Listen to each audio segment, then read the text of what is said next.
Salve, muito bem. Nós estamos mais uma vez aqui no Coração do Poder, nos estúdios da Rede Vida em Brasília, frente a frente. Toda quarta-feira temos esse encontro. E vamos falar de política que anda muito agitada, né? São os bastidores. É a última semana, os momentos finais da decisão do fechamento das urnas, nas cidades que ainda têm o segundo turno, né, das eleições municipais. Por aqui, a reforma tributária começa a andar. É um ponto importante, o pontapé inicial no Senado hoje, na Comissão de Constituição e Justiça. Foram definidas ali as audiências públicas, 11 audiências públicas, e a definição de 14 de novembro para a conclusão. Mas o presidente do Senado pediu um tempo ali para um debate de pelo menos uma semana no plenário principal do Senado Federal. Agora é a regulamentação, né, os detalhes. A emenda principal da reforma tributária já foi aprovada e promulgada. Pois é, agora é a avaliação do resultado das urnas. E nós estamos hoje aqui no Frente a Frente com o líder do União no Senado Federal, o senador Efraim Filho. Senador, muito boa noite, obrigado por estar aqui nos estúdios da Rede Vida. Boa noite, Zé, boa noite, Denise, saudação aí a todos os nossos telespectadores, internautas, aqueles que por todas as plataformas nos acompanham. Sem dúvida nenhuma, o mundo político está voltado para o resultado do segundo turno. E no Senado, a agenda econômica realmente será a agenda predominante dessa reta final desse segundo semestre, reforma tributária, transição energética, temas relacionados, né, ao crescimento e à proteção do emprego. Sem dúvida nenhuma, entre esses temas aí, nós iremos ter a retomada dos trabalhos pós-segundo turno. E a gente traz você aqui a Brasília exatamente para conhecer o que vai por dentro da política. A política é muito importante, né? A política define a nossa vida. E aqui nessa conversa, a minha parceira de sempre, Denise Rotenburg. Boa noite, Denise. Boa noite, Zé Maria. Boa noite, senador. É um prazer receber o senhor aqui. Olha, para quem não conhece o senador Efraim, ele já está. Ele teve 4 mandatos de deputado federal, hoje é senador da República. Ali é um comandante ali dos bastidores na Comissão de Assuntos Econômicos, inclusive coordenou o grupo de análise da reforma tributária no Senado, lá no período da emenda constitucional, que já foi aprovada, e como Zé Maria lembrou muito bem, agora estamos na fase de regulamentação, e é onde o bicho pega. A gente sabe, né, senador, que é onde o bicho vai pegar, porque já tem muita gente contra essa proposta que foi aprovada pela Câmara dos Deputados. O fato do senador Eduardo Braga ter hoje proposto 11 audiências públicas é sinal de que não está tudo bem com esse texto que saiu da Câmara e que certamente ele vai sofrer modificações. Quais são as principais modificações? O senhor que também coordenou ali na CAI todo um grupo de trabalho e diversas audiências públicas nesse período eleitoral, como é que a CAI vai participar dessa votação e quais são as principais mudanças que esse texto deve sofrer? Denise, você está certíssima. É um texto que ele mexe, que ele dialoga com a vida real das pessoas, das empresas, dos empreendedores, né? Apesar de, num princípio, ser um tema técnico orçamentário, ser um tema árido, né? Ser um tema complexo, reforma tributária, mas o impacto dele na vida das pessoas, ele é muito direto. Então, nós votamos a PEC, você referenciou isso, que é a norma balizadora, ela das linhas gerais. E agora nós estamos votando a lei complementar, que significa a regulamentação dessa matéria. Já diz o ditado, é nos detalhes aonde moram os perigos. E é exatamente esses detalhes que estão sendo definidos agora. Qual é o tema mais desafiador, onde está concentrada a maior confusão? Se chama na alíquota. Essa é a grande discussão. Quanto a gente vai pagar de imposto? É isso que o cidadão quer saber. Né? Quanto é que a gente vai pagar de imposto? As regras, os procedimentos. Então, um compromisso que eu disse hoje já na apresentação do Eduardo Braga. Vamos discutir com os segmentos, são 11 audiências públicas. Agora, não podemos conceber um Brasil que vá pagar o maior IVA do mundo, jamais. E é o que está no texto, né? Inclusive o setor de serviços está reclamando muito. O que vai mudar? O setor de serviços é ali o restaurante, né? A manicure, o cabeleireiro, né? A pessoa que vai trabalhar na sua casa, fazer uma reforma, enfim, aquela gama de serviços. É o grande da que economia, a acaba, maior economia do Brasil. O médico, né, o dentista. Como é que fica esse setor? Exato. Essa é uma visão importante que normalmente surpreende quem está nos assistindo. Apesar da força, por exemplo, do agro hoje, que é um dos grandes motores da nossa economia, da capacidade de organização da indústria, é o setor de comércio e o setor de serviços quem mais emprega e quem mais paga imposto no Brasil, porque é que está lá na ponta, lidando com o cidadão. Então, há realmente essa dificuldade com esse setor, porque o IVA, que é o Imposto sobre Valor Agregado, ele significa você desonerar a cadeia produtiva, ou seja, quem produz é desonerado, mas o imposto fica concentrado lá na ponta para quem paga, e quem paga é o cidadão. Qual é uma boa notícia para você que está nos assistindo e faz parte, né, desse setor de serviços? É que grande parte desse setor, Denise, está no Simples, e o Simples permanece. Então, independentemente da alíquota que será, a manicure, o eletricista, aquele prestador de serviço lá na ponta que é pequeno e que está no Simples, permanecerá no Simples e pagará uma carga tributária menor. Agora, tem todo um modelo aí por trás sendo alterado. Eu costumo dizer, Zé, que o grande desafio da reforma tributária é que não é só a mudança da letra fria da lei, ela é uma mudança da cultura, e a mudança da cultura ela é muito mais difícil, ela é muito mais complicada. Então, você tem toda uma cultura de empreendedorismo. O sistema brasileiro é um caos, todo mundo concorda, mas as pessoas aprenderam a sobreviver nesse caos. Então, esse modelo atual que está esgotado, é arcaico, obsoleto, ultrapassado, ele tem que ser substituído por um modelo mais simples, menos burocrático e que facilita a vida de quem produz. Reforma tributária não é feita para resolver a vida dos governos, ela tem que ser feita para melhorar a vida de quem produz. É interessante que o senhor fala com muita precisão sobre dos governos. Nós estamos falando de todos os futuros governos, isso não é uma reforma para o governo. E nos três níveis de federação, governo federal, governo estadual e governo municipal. Está todo mundo envolvido nessa discussão, porque é uma receita que, ao final, vai ser distribuída para todos os três. E eu tenho a impressão que esse projeto de reforma tributária, a vontade política, a decisão política, não é do governo. Não, o governo não consegue impor a sua agenda.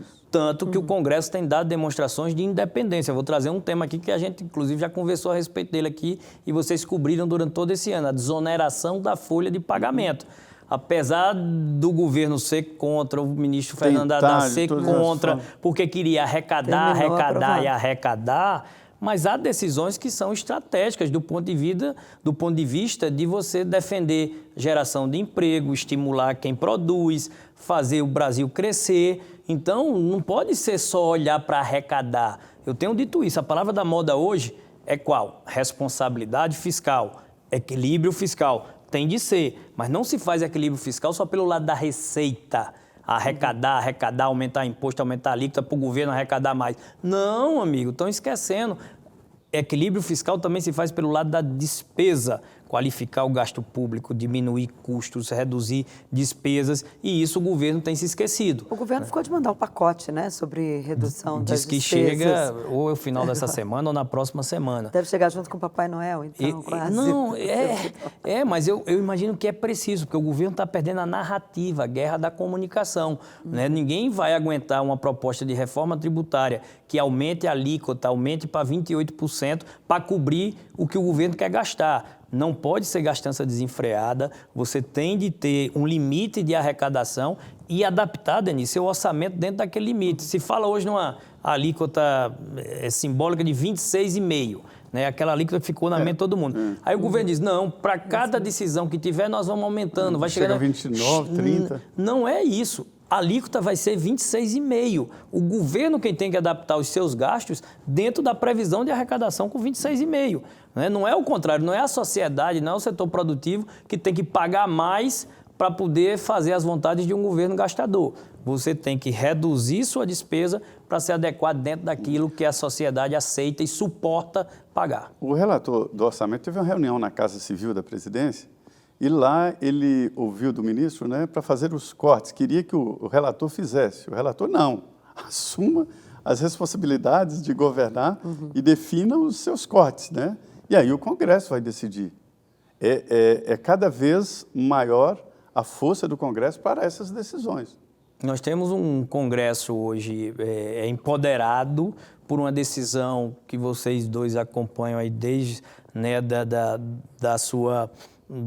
a sua mudança, que foi exatamente alterar do orçamento autorizativo. Não, desde o orçamento autorizativo, desde a sua concepção, a palavra que eu estava buscando é desde a sua concepção, que foi a mudança do orçamento autorizativo para o orçamento impositivo.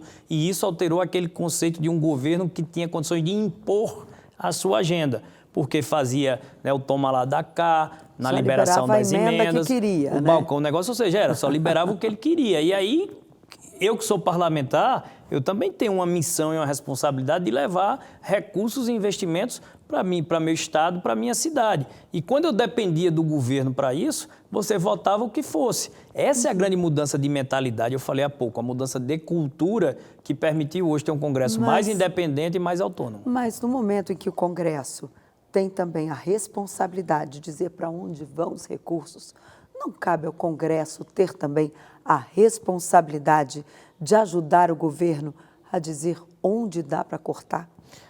Cabe sim. O Congresso é quem vai decidir e vai votar, mas o governo, por exemplo, é que tem as suas políticas públicas, tem os seus investimentos. Então, é interessante que o próprio governo diga onde para ele é melhor que haja esses cortes do que o Congresso tomar uma decisão que às vezes vai afetar aquilo que para o governo é prioridade. Já tem uma frase muito antiga que diz que governar é estabelecer prioridades. Então, essa reunião foi para dizer, governo, quais são as suas prioridades para a gente consiga cortar aquilo que é secundário e que é supérfluo. E se ele resolver cortar nas emendas? Mas emenda não é despesa, emenda é investimento. Você está levando mas ali, escola, eles você podem está dizer, olha, esse gasto aí, nessa emenda, que é para botar a lâmpada de LED na prefeitura lá no Tocantins, essa emenda não é prioridade para o governo. Aí é que está. O governo vai estabelecer dentro de um gabinete com ar-condicionado em Brasília o que é a prioridade lá na ponta, né, nas cidades, nos estados, ou o parlamentar que foi escolhido pela população é quem tem mais capacidade de dizer, né, que ali se precisa chegar com um posto de saúde e não com uma quadra de esportes. Então, essa questão, o governo ele se acha dono, né, e capaz de escolher a prioridade daquele município melhor do que quem está lá. Ao contrário, tem municípios que foram sempre escondidos, né, sempre estiveram blindados do olhar do governo e muitas vezes foi o parlamentar que conseguiu ver aquele município e levar um posto de saúde, uma creche, né, um calçamento de rua para quem precisa. Quem mora nas grandes cidades, muitas vezes, né, acha que o calçamento é uma coisa secundária. Só um pai ou uma mãe de família que vê o seu filho brincar na poeira quando faz sol ou na lama quando chove, ele valoriza que o calçamento não é só uma pedra chegando na porta da casa, é a dignidade chegando na porta daquela família. Por isso que eu entendo que o Congresso tem esse papel importante de definir prioridades. Senador, a gente fala muito da reforma tributária, mas a reforma administrativa ela é requerida até por organismos internacionais, para você ter uma ideia, agências de risco e tal, porque a gente sabe que o orçamento que passa de 5 trilhões e 400 bilhões, aí fica Congresso e governo discutindo ali 110, 120 bi, de 5 trilhões e 400 bilhões, quer dizer, fica muito pouco ali para investimento, né? Mas não seria, se falou de corte de despesa, a reforma administrativa, essa é prioridade? Concordo, ela está dentro do conjunto de reformas estruturantes que precisam ser feitas. O Estado é pesado, é? O Estado é grande, é pesado e é ineficiente. Eu acho que essa é uma lógica que todo mundo concorda. Agora, é preciso ter a memória curta para ver que reformas como reforma trabalhista, reforma previdenciária foram feitas. Então, acho que vem a tributária agora, que já foi aprovada na sua primeira fase, e na sequência administrativa. Ok, nós vamos para um rápido intervalo. Eu convido você a continuar com a gente aqui na Rede Vida, porque ainda temos mais 2 blocos com o senador Efraim Moraes, ele que é líder do União Brasil no Senado Federal e também trata de vários temas importantes. O que vai acontecer com as emendas parlamentares? Porque esta é a próxima briga e vai influenciar diretamente na sua cidade. Não saia daí que nós voltamos em 2 minutos. Olá, estamos de volta com o Frente a Frente, que recebe hoje o líder do União Brasil no Senado Federal, o senador Efraim Moraes, ele que é da Paraíba. Os paraibanos aí, muito boa noite. Olha, gente, a gente estava falando aqui no bloco passado sobre as emendas parlamentares. Senador, eu conversei com alguns ministros do Supremo Tribunal Federal que me disseram o seguinte: se vier essa regulamentação da transparência das emendas, aquela história lá de orçamento secreto, que liberava-se o dinheiro e ninguém sabia para onde ia. Se vier tratando apenas do futuro, prometendo que daqui para frente tudo vai ser diferente, o Senado, ou melhor, o Supremo, não vai aceitar, porque é preciso dar transparência ao passado. O Senado quer saber da insensatez que você fez. Ele, inclusive, tem ministros cantando essa música, dizendo, olha, se houve alguma insensatez, é preciso que o país saiba. Vai vir a transparência também sobre o passado ou ficaremos apenas com o orçamento, com a transparência daqui para frente?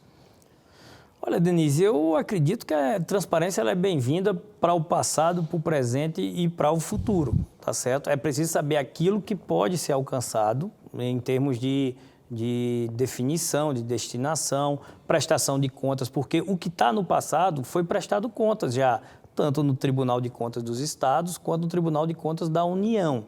Então, se o problema era a transparência no momento da destinação, esse passou. Mas o momento de prestação de contas já foi, já chegou, e é onde as irregularidades podem ter sido fiscalizadas e podem ter sido apontadas e que devem ser cobradas. Então, eu acho que essa transparência ela tem que existir para todo momento, e até porque é orçamento público, né? Dinheiro público precisa ser tratado como dinheiro de todos. Dinheiro público, infelizmente, é tratado, às vezes, como dinheiro de ninguém. E isso está errado. Dinheiro público é dinheiro de todos, precisa ter a transparência. Eu espero que seja resolvido, porque da forma como está, aí é um jogo de perde-perde. É ruim para todo mundo. Está ruim para o Congresso, mas está ruim para o governo e está ruim também para o Supremo Tribunal Federal, que está metido no meio de uma confusão que não é competência originária dele resolver. O Supremo é para ser guardião da Constituição e hoje está fazendo o papel de mediação entre governo e Congresso. Mas ele foi provocado, né? Inclusive, por isso as emendas foram suspensas. Tem aquela decisão da ministra Rosa Weber, lá de 2022, em que ela disse que, olha, temos que ter transparência. Só que essa transparência, quando da decisão da ministra, não veio. Por isso, o Flávio Dino, ministro do Supremo Tribunal Federal, que assumiu tem um ano, praticamente, né? Vai fazer um ano em fevereiro do ano que vem, ele suspendeu as emendas e disse, olha, vamos arrumar um jeito de dar transparência, porque do jeito que está não dá para continuar. E o que vai ser feito? Porque a gente sabe que existe um diálogo entre Denise, o STF e o Senado. Ele está cobrando a decisão da ministra Rosa Weber, que, segundo ele, não foi cumprida, e cobrando passado. Pediu investigação do Tribunal de Contas da União. Essa decisão da ministra é lá de 2022. E eu considero esse um grande ponto de atrito. Pois é, e vai ser um grande ponto de atrito, porque, pelo que eu fui informada dos senadores, por alguns senadores, eu quero até se o senhor me confirma que é verdade, que vai dar transparência, assim, daqui para frente, o que passou, passou. Não, vamos lá, nós estamos falando a mesma língua aqui e a concordância de que a transparência é precisa, é necessária. O que veio do passado, eu acho que é importante saber, aquilo que foi investido tem prestação de contas. Essa prestação de contas, ela já está... Ela foi feita? Ela está sendo feita, porque muitas obras estão em andamento. Pois é. Então, quer dizer, essa transparência, ela já existe na hora da prestação de contas, tanto pelo Tribunal de Contas da União, quanto pelo Tribunal de Contas do Estado. Aquilo que der para ser resgatado, qual foi a origem, qual foi a destinação, melhor dos mundos. Mas você tem que estar sempre atento, né, que muito do que já foi de obra pronta, de obra concluída, ela já está em fase de prestação de contas, e essa prestação de contas vai ser o maior atestado de transparência, se houve irregularidade ou não, e as irregularidades têm e devem ser punidas, porque é dinheiro público, e eu vou insistir, dinheiro público é dinheiro de todos e precisa ser zelado. Senador, mais uma vez ali há divergências, um prurido, uma disputa cotoveladas com o Supremo Tribunal Federal, né? Congresso e Supremo. Isso é positivo? Eu acho que numa medida correta, equilibrada, é bom que os poderes se estabeleçam, né? Mas não está exagerado, não?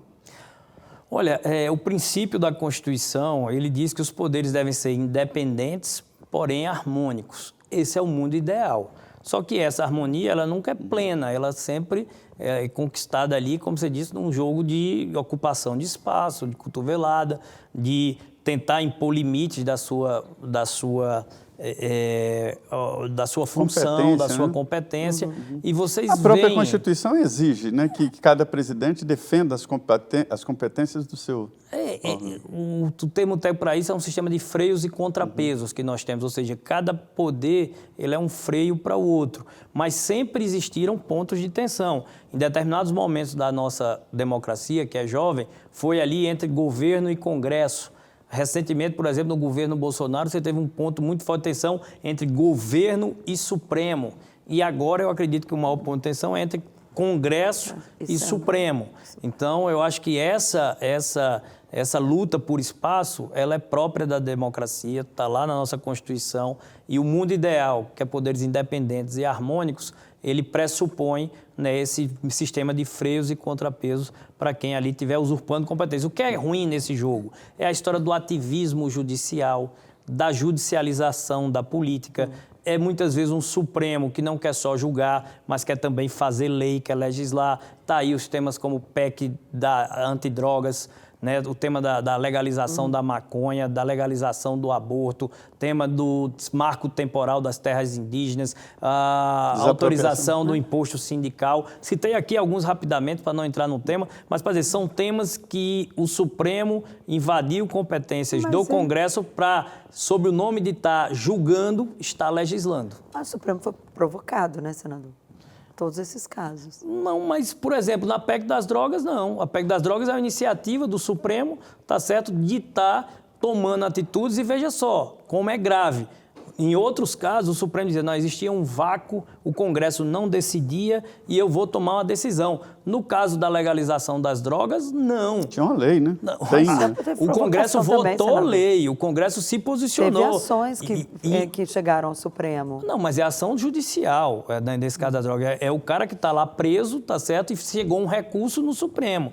E o recurso no Supremo, o Supremo diz, não, a lei que o Congresso votou está errada. Eu discordo da lei do Congresso e vou fazer uma nova de acordo com o que eu penso. E a democracia, ela pressupõe que o poder venha da escolha do povo, bem ou mal, concordando ou não concordando com as pessoas, quem está no Congresso foi escolhido pela população. Quem está no ministro foi escolhido pelo governo. Então, quem foi escolhido pela população tem mais legitimidade para poder decidir temas que impactam a vida das famílias. Leis, né? É quem faz as leis, né, senador? É isso, a disputa é essa. Os senhores foram obrigados a votar uma emenda, né, num assunto que deveria ser lei ordinária, né, nem complementar. Era lei ordinária. Se votou numa emenda para dizer, já que o Supremo está dizendo que é inconstitucional, vamos colocar na Constituição. Exagero. E o senhor foi o relator dessa emenda. Foi. Como é que foi esse relacionamento com o Supremo, o diálogo com o Supremo? Não, eu acho que, primeiro, técnico, tá certo, que você acompanhou a relatoria, Zé, eu sei que vocês acompanharam, foi muito serena, madura, sem extremismo, sem radicalização. Ouvimos a ciência, a pesquisa, a medicina, tá certo? O Conselho Federal de Medicina, o Instituto Brasileiro de Psiquiatria, né? Os órgãos de segurança pública, tá certo? Quem conhece a realidade da família brasileira que tem um dependente químico no seu seio, sabe os problemas que existem. Né, também sobre isso. A opinião pública, as pesquisas de opinião pública demonstram que 70% dos brasileiros são contrários à legalização das drogas, né? Um tema que protege a família, aqui principalmente a Rede Vida, o canal, ele tem esse diálogo com essa sociedade, com essa proteção das famílias. Então eu fui o relator, acredito que a decisão do Supremo está equivocada, legalizar drogas para o Brasil é uma decisão ruim, ela afeta a saúde pública, ela afeta a segurança pública, ela fortalece o crime organizado, o narcotráfico, a escalada da violência que amedronta hoje a sociedade brasileira. Por isso que eu espero que a PEC que já foi aprovada no Senado seja aprovada agora na Câmara para que a gente consiga fazer o enfrentamento desse tema. Além da questão das drogas, tem outro assunto e tributária, tem outro assunto importante que o Congresso vai se debruçar, que é a questão das bets, essas apostas na internet, que a pessoa pega o celular na palma da mão e sai apostando, às vezes, até o dinheiro que não tem. Como é que isso vai ser regulamentado? Já tem lá uma ideia para onde Que caminho seguir nessa questão? É um desafio muito grande, Denise. É um tema hoje que afeta a vida das pessoas. É preciso ser regulamentado, ou seja, definir primeiro, saber quem está apostando pelo CPF, né, pelo CNPJ, aquela questão do uso do cartão do Bolsa Família para apostar é inconcebível. Né? Eu acho que essa é uma regra que tem que vir a proibição o mais rápido possível. Agora, tem uma linha aí importante de decisão entre proibição e regulamentação. Por que o caminho escolhido foi o da regulamentação? Porque se viu que proibir não se conseguia, porque como está na internet, você disse, se proibir no Brasil, basta o cara colocar a bet lá no site dos Estados Unidos, no site da Europa. Põe o IP lá fora e pronto. Põe o IP lá fora e aí o cara continua jogando e aquilo sequer se reverte, né, em algum tipo de arrecadação para o governo brasileiro, para o cidadão brasileiro. Então, e até geração de emprego, porque também tem gente que trabalha, né, com isso. Então, a regulamentação bem feita é o caminho, porque antes da bet ser regulamentada no Brasil, já existia essa aposta, né, no site, não vou fazer propaganda aqui, ABCD, que era lá da Inglaterra, que era lá dos Estados Unidos, nunca se conseguiu coibir isso. Então, agora, tem que ser firme e tem que ser rigoroso nessa regulamentação. É isso que eu vi muito no Congresso Nacional, de pessoas até que são contra os jogos, mas dizendo ser impossível, né, evitar os jogos, dizendo até que países fechados, com ditadura, onde é muito mais fácil censurar os sites e os jogos eletrônicos entram. Dessa forma, eles acham positivo que se autorize para controlar e saber por onde anda. O senhor compactua dessa ideia?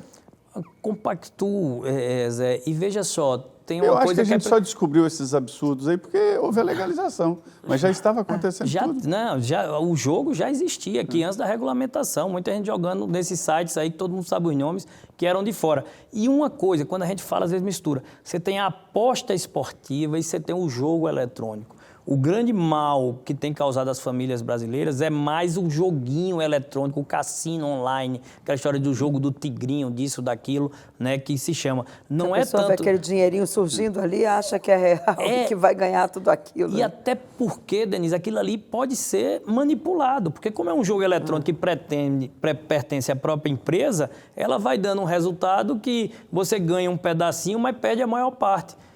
No questão das apostas esportivas é um pouco diferente. A gente escuta falar de manipulação, mas manipulação não é nem pela bet, né? Gente querendo manipular resultado, isso, aquilo. De todo jeito é um jogo que está acontecendo ali. Então, se você que aposta ou no Flamengo ou no Vasco, se o Flamengo ganhar, o Vasco ganhar e você jogou certo, você leva o seu. Aquele joguinho eletrônico, para mim, é que tem trazido, né, o maior drama do vício, né, e das perdas que tem deixado famílias super endividadas, então, tem acarretado problemas e deve ser regulamentado o máximo possível. Para resumir, o senhor acha que deve legalizar, continuar legalizado e regulamentar e prestar atenção? Regulamentar, controlando quem está jogando. Por exemplo, você não pode permitir que a pessoa que tem Bolsa Família possa fazer uso desse recurso para jogar. Você tem que proibir, por exemplo, o aposta em cartão de crédito, porque a cartão de crédito é um dinheiro futuro, que aí você já se endivida, né? Então, são esses os caminhos para que você possa regulamentar. Porque proibir por proibir, nós nem vamos poder fiscalizar, porque vai virar o clandestino. Então, aquilo que é clandestino não pode ser fiscalizado. E nem vamos conseguir proibir, porque basta estar num site da Argentina ou no site dos Estados Unidos, que quem é viciado em jogar vai continuar jogando do mesmo jeito. Pois é, esse é o grande desafio do Congresso Nacional. Essa regulamentação tem que ir a detalhes também e discutido no Congresso.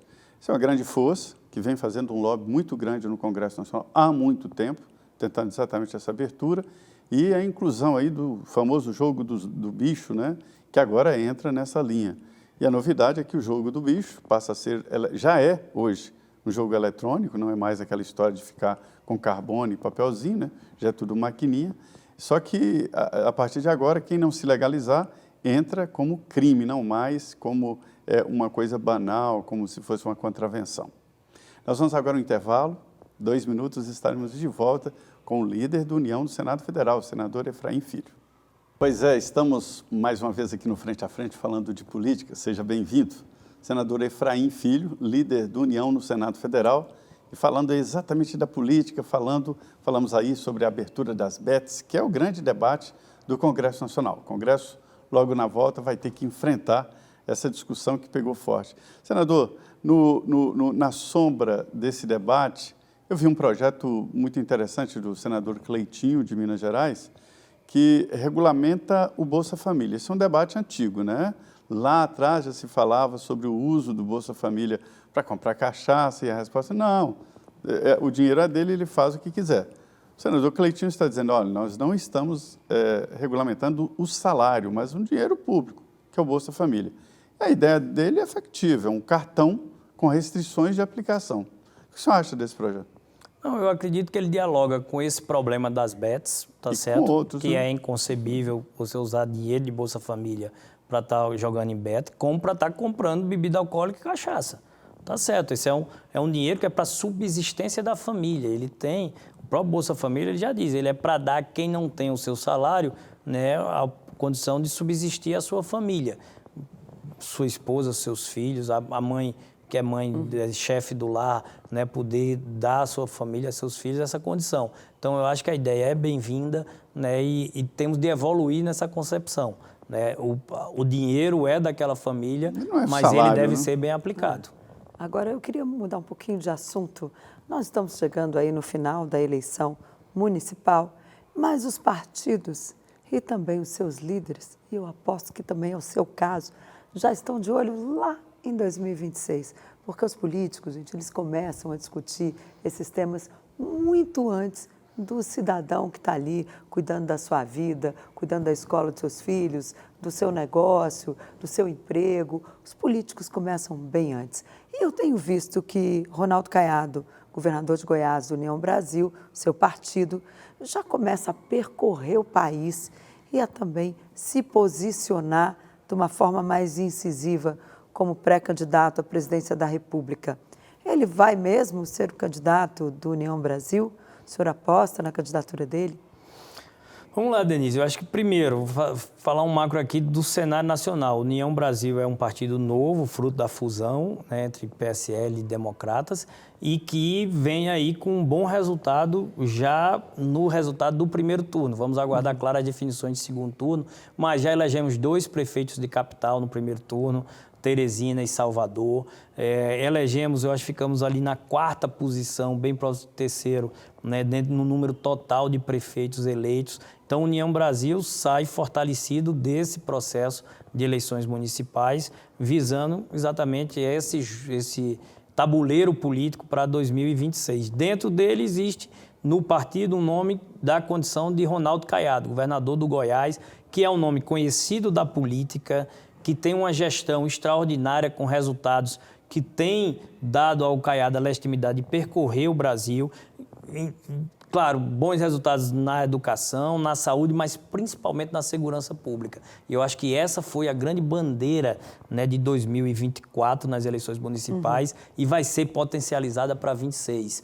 Nós tivemos temas muito presentes, como participação da milícia nas eleições, facções que dominavam bocas de fumo, comunidades comandando votos. E a gente viu também a violência da escalada como sendo um grande presença na agenda, né, dos candidatos. E o Caiado tem um resultado de segurança pública extraordinário. E a frase do Caiado que acaba chamando a atenção é que em Goiás bandido não se cria, né? Ou bandido muda de estado ou muda de posição, ou muda de profissão.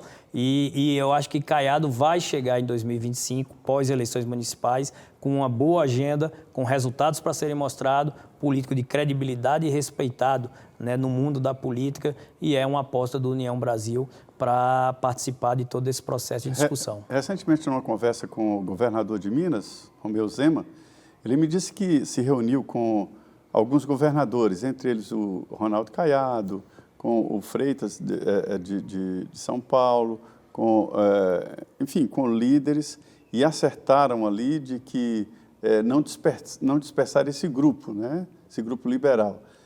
Isso é possível? Aí quem estiver melhor, todos apoiam, Tarcísio, o Caiado, o Zema e outros governadores. Isso é possível, essa união? Olha, Zé, é possível sim. Primeiro, eles pertencem ao mesmo espectro ideológico, são ali de centro-direita, né? O Tarcísio Freitas, o Caiado, o Zema, especificamente esses três, né? Dialogando ali junto com o Bolsonaro, mais próximo ali do Tarcísio Freitas, por exemplo, em São Paulo. Então, eles são de um mesmo grupo ideológico. Essa construção, dali desses três, pode estar saindo, por exemplo, a chapa. Um melhor nome vai para a cabeça, o segundo melhor nome vai a vice. Você tem decisões que precisam ser tomadas, por exemplo, mais desafiadoras para o Tarcísio de Freitas, porque o Tarcísio está ainda no primeiro mandato, então ele vai ter a opção da reeleição. O Caiado e o Zema, em 26, já vão estar encerrando um ciclo de 8 anos, né? Não tem mais a possibilidade de reeleição. Então, acho que 2025 vai ser um ano de plantio, de semeadura, né? Para poder colher em 2026. A novidade nisso é que o ex-presidente Jair Bolsonaro disse que é candidato. O Bolsonaro, eu acho que ele lidera um campo, que é o campo da direita, tá certo? Agora, ele vai ter que fazer a travessia, né, de temas de inelegibilidade, de enfrentamento no TSE. Não estou fazendo aqui juízo de valor se está certo ou se está errado. Primeiro ele tem que resolver a questão judicial depois para poder avançar com essa candidatura. Não tenho dúvidas que o Bolsonaro, podendo ser candidato, o melhor candidato é ele. Mas eu acho que o Tarcísio Freitas, o Caiado e o Zema tem que estar também com uma estratégia em andamento paralela. Não quer dizer que um esteja tomando o lugar do outro, mas são estratégias que podem caminhar conjuntas e lá na frente, se houver a condição do Bolsonaro disputar, ele vai ser o candidato da direita. Se não houver, tem esses nomes que estarão andando no Brasil. Tem tempo para isso, né? Agora, tem antes a Bíblia de já chegarmos diz, né? lá. Há o tempo da semeadura e há o tempo da colheita. Então, acho que agora, 2025, é o tempo de semear para poder colher os melhores resultados em 26. Pois é, agora, nesta semeadura, antes de chegarmos a 2025,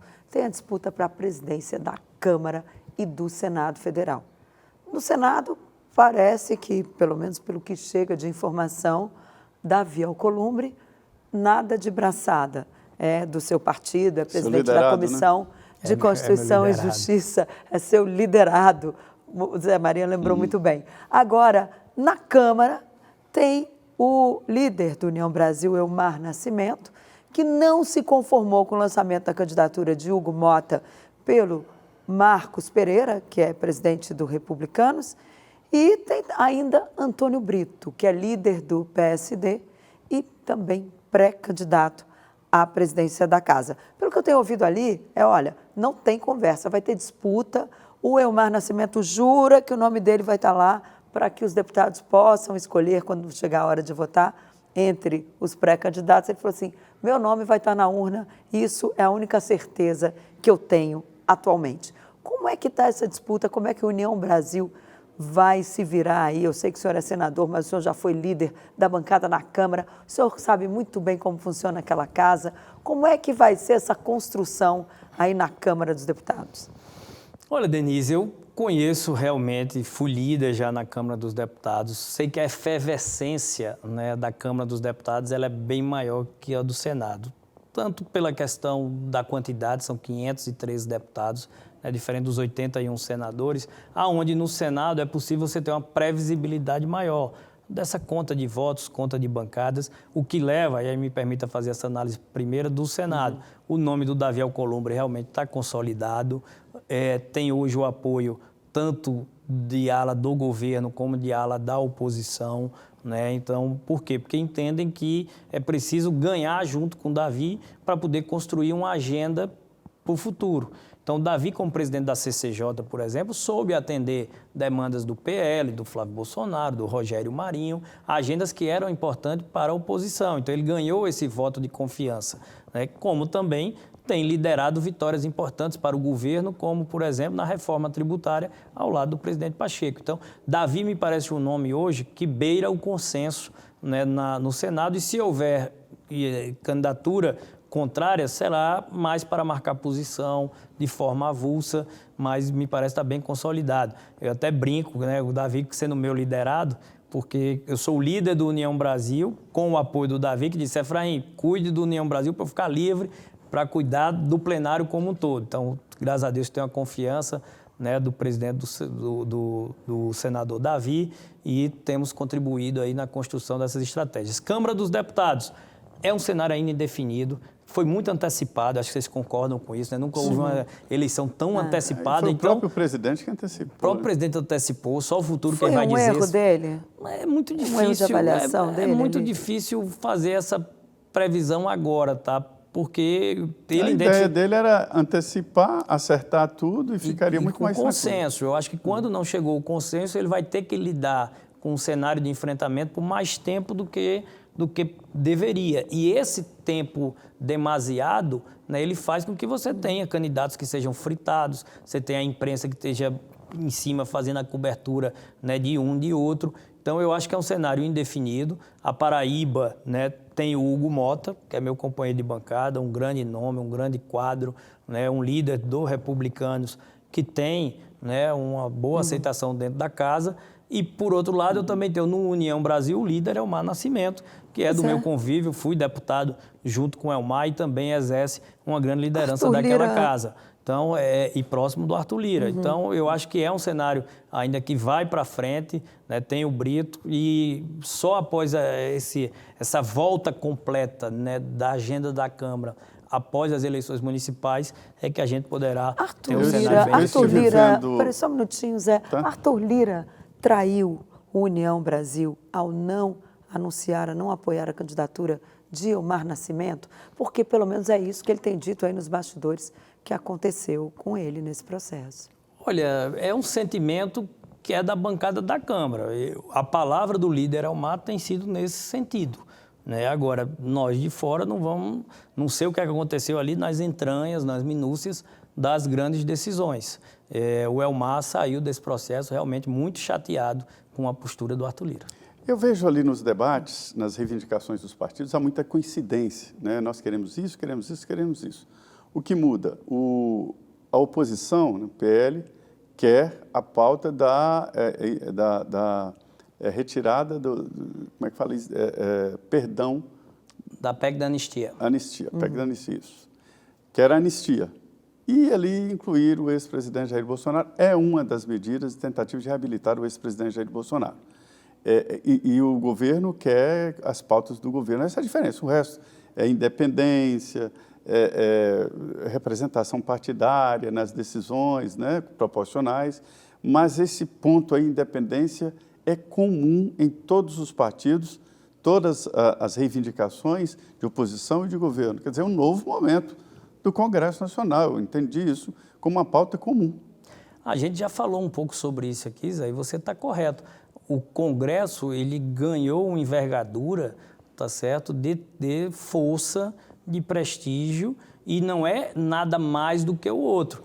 Eu posso dizer que antes desse momento, o Congresso olhava para o governo de cima para baixo, e hoje, no mínimo, olha na mesma altura. Eu pego aqui o testemunho de vocês dois, que eu imagino que vão concordar. Há 10 anos atrás, a agenda que importava para a imprensa era a agenda do governo, a agenda do Poder Executivo.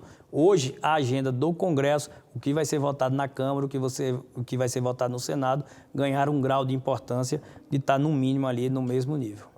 É isso. Senador, infelizmente nosso tempo acabou. Eu agradeço muito a sua presença aqui e já fica o convite para o senhor voltar ao Frente a Frente. Muito obrigada.